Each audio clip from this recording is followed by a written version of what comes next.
AI와 미래 교육, 교실의 경계를 허물다. 이 글을 좀 깊이 들여다볼까 합니다. 네, 안녕하세요. 이 칼럼 하나에 담긴 통찰을 중심으로 해서요.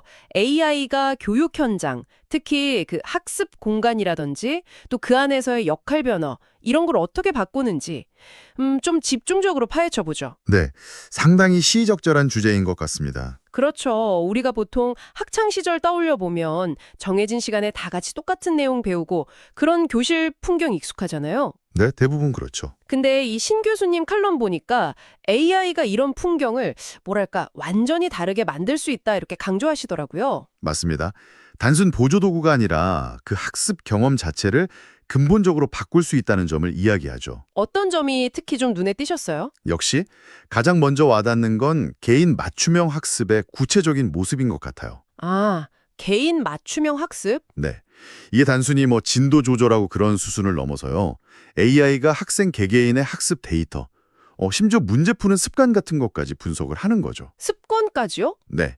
그래서 실시간으로 그 학생에게 가장 필요한 컨텐츠나 피드백을 바로바로 제공한다는 겁니다. 예를 들면 좀 약한 부분은 개념 설명 영상을 보여주고, 아, 보충을 해주고. 그렇죠. 반대로 잘하는 부분은 좀 더 어려운 도전 과제를 제시한다든지 정말 1대1 과외 같은 효과를 기대하는 거죠. 이야, 그게 진짜 과거의 획일적인 소위 말하는 공장식 교육과는 완전히 다른 거네요. 네. 칼럼에서 꼭 바로 그 지점을 명확히 지적하고 있습니다. 근데 학생 한 명 한 명에게 맞춘다는 게 이론적으로는 참 좋은데 이게 실제로 구현이 가능할까? 뭐 이런 생각도 들거든요. 물론 기술적인 과제는 있겠죠. 하지만 이 칼럼은 AI를 데이터 분석 능력을 통해서 그 가능성을 상당히 구체적으로 보여주고 있어요. 그렇군요. 그럼 학습 내용을 전달하는 방식 자체도 좀 달라진다고 봐야 할까요? 그 VR이나 AR 같은 기술 활용하는 몰입형 학습 경험, 이것도 강조하시던데요. 네, 맞아요. 그 부분도 굉장히 중요하게 다루고 있습니다. 어떤 식으로요? 칼럼에서는 이걸 그냥 시청각 자료 좀 좋아진 거, 이 정도로 보지 않더라고요. 아, 그 이상이다. 네, 예를 들어서 가상현실 안에서 세포 속을 직접 들어가 본다거나 아니면 위험해서 못 해봤던 과학 실험을 안전하게 시뮬레이션 해보는 거죠. 와, 직접 체험하는 것처럼요? 그렇죠. 아니면 직접 가보기 힘든 고대 유적지를 눈앞에서 보듯이 생생하게 탐험한다거나 이런 건 단순히 글자로 배우는 거랑은 차원이 다르잖아요. 확실히 그렇겠네요. 그냥 외우는 게 아니라 정말 이해하게 되고 호기심도 더 생길 것 같고요. 바로 그겁니다. 신 교수님도 텍스트 중심의 좀 추상적인 이해를 넘어서 이런 실제적인 경험을 통해서 본질적인 호기심이나 탐구 능력을 키울 수 있다.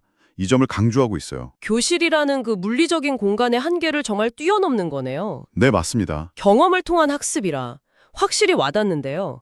그러면 이런 기술 변화가 결국 선생님이나 학생의 역할에도 영향을 미치겠군요.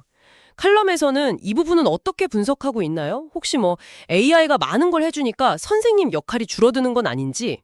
그 질문 많이들 하시는데요. 칼럼에서는 오히려 정반대로 이야기합니다. 정반대요. 어떻게요?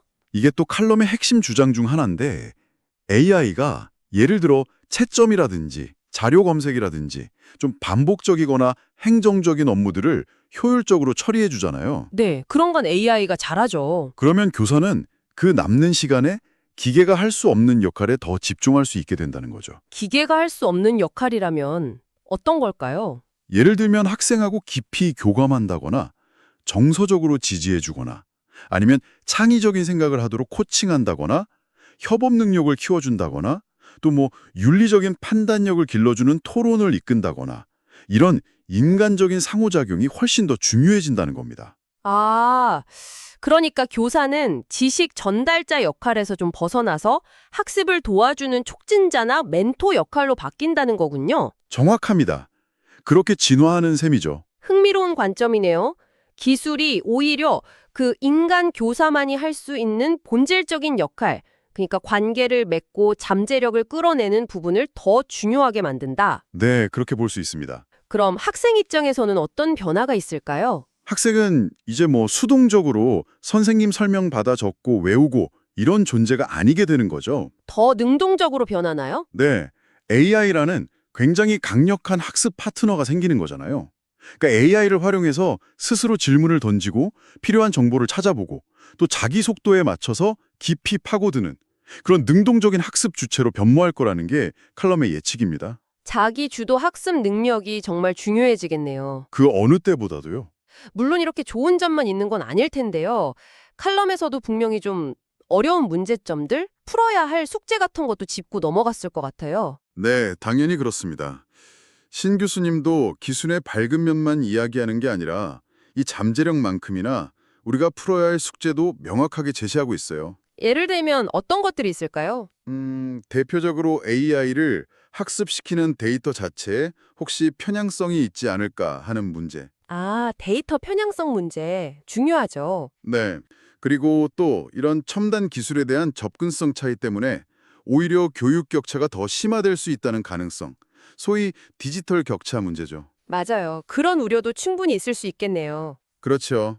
근데 칼럼에서는 이런 문제들이 기술 자체의 문제라기보다는 우리가 이 강력한 도구를 어떻게 좀 공정하고 또 윤리적으로 잘 설계하고 활용할 것인가, 여기에 대한 사회적인 고민이 꼭 필요하다는 점을 시사하고 있어요. 기술 도입과 함께 제도적인 부분이나 윤리적인 가이드라인 마련이 정말 시급하다는 말씀이시군요. 네, 바로 그 점을 강조하고 있습니다.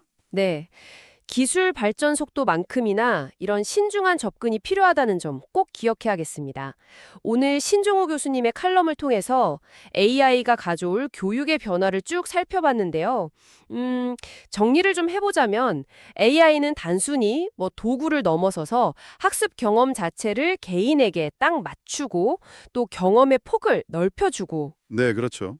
교실이라는 물리적인 경계를 넘어서게 할 뿐만 아니라 결국에는 교사와 학생의 역할까지도 새롭게 정의하는 그런 교육의 근본적인 동반자가 될 수 있다.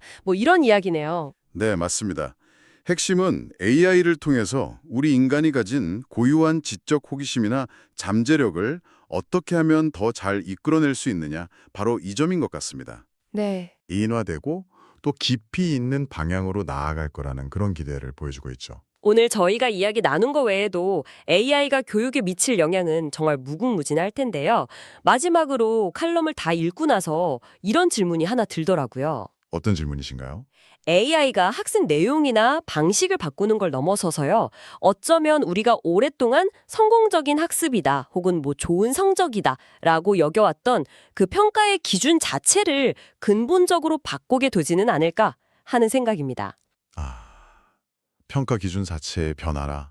네, 한 번쯤 깊이 생각해 보실 만한 질문인 것 같습니다.